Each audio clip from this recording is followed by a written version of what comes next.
قل إن الموت الذي تفرون منه فإنه ملاقيكم বন্ধুরা আমার আল্লাহ রাব্বুল আলামিন মুহাম্মদ সাল্লাল্লাহু আলাইহি সাল্লামকে বলছেন, ও নবী মুহাম্মদ, আপনি জানিয়ে দেন, আপনি আপনার উম্মতকে বলে দেন যে তোমরা যে মওত থেকে পলায়ন করতে চাচ্ছ, যে মওত থেকে পালাতে চাইছো, এই মওত এমন একটা সাবজেক্ট, মওত এমন একটা জিনিস আপনার সঙ্গে সাক্ষাৎ করে ছাড়বে, মওত আপনাকে ছাড়বে না, মওত আপনার সাথে সাক্ষাৎ করেই ছাড়বে, মওত আপনার সঙ্গে দেখা করবে। ভাইরা আমার, বন্ধুরা আমার, রব্বুল আলামিন কোরআন মাজিদের ভিতরে বললেন, কুল্লু নাফসিন যায়িকাতুল মওত। ও পৃথিবীর মানুষ, ভালো করে শোনো, এর খবর এর তেতিবাড়ি গ্রামের মানুষ, ও দুনিয়ার শিরকের মানুষ, ভালো করে শুনে নাও, এই জমিনের উপরে আকাশের তলাতে যত মাপলক আছে, যত ধরনের মাপলক আছে, সেটা মানুষ হোক না কেন, জিন হোক না কেন, ছাগল হোক না কেন, গরু হোক না কেন, যত প্রকারের মাপলক আছে, আল্লাহ রাব্বুল আলামিন বললেন প্রত্যেক মাপলককে, প্রত্যেক প্রাণীকে একদিন মরণের স্বাদ গ্রহণ করতে হবে। মওত এমন একটা সাবজেক্ট, মওত এমন একটা জিনিস, প্রত্যেককে মওতের স্বাদ গ্রহণ করতে হবে। আর একটা কথা ভালো করে জেনে রাখে বন্ধুরা আমার, ও মায়েরা আমার, খালারা, ভালো করে শোনেন, যেদিন আপনার জন্ম হয়, যেদিন আপনি জন্ম নেবে, তার 8 মাস 9 মাস 10 মাস আগে কিন্তু মা জানতে পারে যে আপনার দুনিয়াতে একটা সন্তান আসবে। আপনার দুনিয়াতে আসার 8-9 মাস আগে পৃথিবীর মানুষ জেনে নাই যে আপনি দুনিয়াতে আসবেন।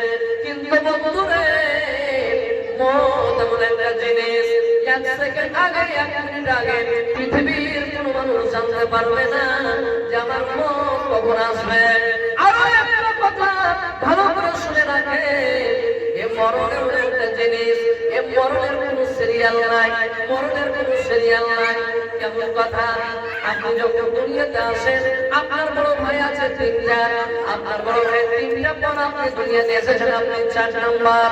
ও পৃথিবীর মানুষ, আপনার বড় ভাই দুনিয়াতে আগে এসেছে, তার মানে যে আগে দুনিয়া থেকে যাবে এটা নয়, আপনার মেজো ভাই আপনার আগে দুনিয়াতে এসেছে, যার কারণে দুনিয়া থেকে আগে যাবে এটা নয়। মওত এমন একটা জিনিস, মওত এমন একটা জিনিস যে মরণের কোনো সিরিয়াল নাই, কার কখন মওত চলে আসবে গো পৃথিবীর মানুষ কেউ জানে না। মওত এমন একটা জিনিস পৃথিবীর কোনো মানুষ জানে না।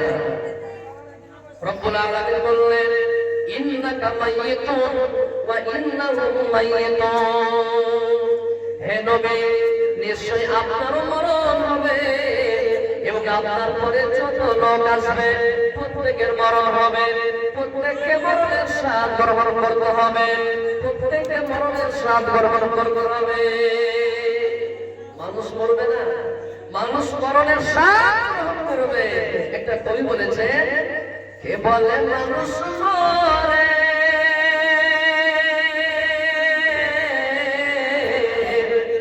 আমি বুঝলাম না ব্যাপার, কে বলে মানুষ মরে, কে বলে মানুষ মরে, আমি বুঝলাম না ব্যাপার, কে বলে মানুষ মরে। মানুষ যদি মরে বিচার বেকার, মানুষ যদি মরে বিচার বেকার। অতএব মানুষ মরে না, মানুষ মৃত্যুর স্বাদ গ্রহণ করে। তাই আল্লাহ কোরআনে বলেছে, কুল্লু নাফসিন যায়িকাতুল মওত, প্রত্যেক নফসকে, প্রত্যেক প্রাণীকে মরণের স্বাদ গ্রহণ করতে হবে। মরণ এমন একটা জিনিস জিনিস, মরণের স্বাদ প্রত্যেককে জানতে হবে।